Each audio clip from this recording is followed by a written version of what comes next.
नमस्कार दोस्तों, welcome to Topper Cycle. India और फ्रांस दोनों री इलेक्ट हुए हैं president of international solar alliance. हालांकि इंडिया ने इंटरनेशनल सोलर अलायंस को फाउंड किया था, पर मगर इसके बावजूद भी इंडिया को भी इलेक्ट होना पड़ता है इस अलायंस में।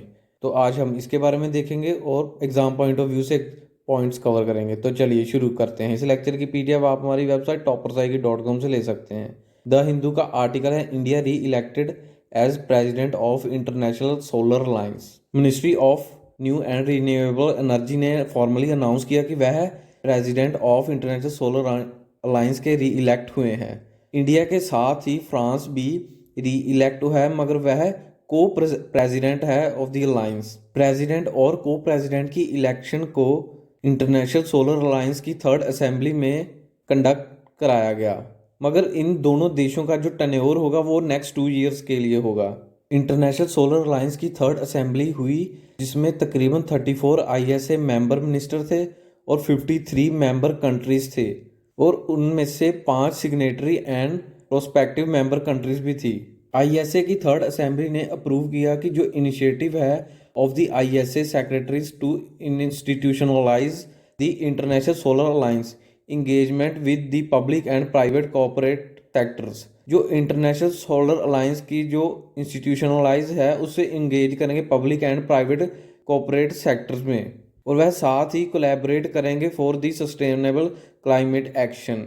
इस असेंबली में भारत की तरफ से तकरीबन 10 पब्लिक सेक्टर ऑर्गेनाइजेशंस थी, जिन्होंने एक $1 मिलियन का चेक भी प्रेजेंट किया इंटरनेशनल सोलर अलायंस को। आईएसए की थर्ड असेंबली ने सोलर अवार्ड भी आयोजित किया। उन्होंने कहा कि ये इस बार यह फर्स्ट टाइम होगा कि हम अवार्ड डिस्ट्रीब्यूट करेंगे जिन्होंने और जिन कंपनियों ने इंस्टीट्यूशन और रीजन में सोलर पावर पर वर्क किया है, वह उनको इस अवार्ड से सम्मानित करेंगे।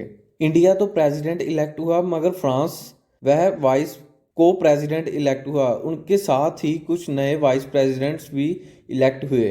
तकरीबन 4 न्यू वाइस प्रेसिडेंट हैं जिनको सिलेक्ट किया गया, जिनमें से representatives of Fiji and Nehru इन्हें चूज किया गया फॉर एशिया पैसिफिक रीजन के लिए। Representative of Nigeria and Mauritius इन्हें चूज किया गया फॉर अफ्रीकन रीजन के लिए। अगर representative of the United Kingdom and the Netherlands की बात करें तो इन्हें चूज किया गया for Europe and other regions near about Europe. Representative of Cuba and Guyana इन्हें चूज किया गया for Latin America and the Caribbean region. India की तरफ से आर.के. सिंह ने रिप्रेजेंट किया इंटरनेशनल सोलर अलायंस में इंडिया को। उन्होंने एड्रेस करके बताया कि जो सोलर एनर्जी सेक्टर है वह एक्सट्रीमली ग्रो कर रहा है लास्ट 5 ईयर से अगर हम देखें तो, और साथ ही जो है फास्टेस्ट ग्रोइंग एनर्जी सोर्स है दुनिया में, और तकरीबन 2.8% कंट्रीब्यूशन है सोलर एनर्जी का इन दी ग्लोबल इलेक्ट्रिसिटी में। मगर फ्रांस जो कि को प्रेसिडेंट इलेक्ट हुआ है, उनकी तरफ से बारबरा पोम्पिली जो कि मिनिस्टर हैं for ecological transition of France, उन्होंने रिप्रेजेंट किया फ्रांस को in the third assembly of ISA. Barbara ने बताया कि जो आईएसए है वह एक इसेंशियल रोल प्ले कर रहा है इन ऑर्डर टू हेल्प और रीडायरेक्टिंग दी फंडिंग टुवर्ड रिन्यूएबल एनर्जी।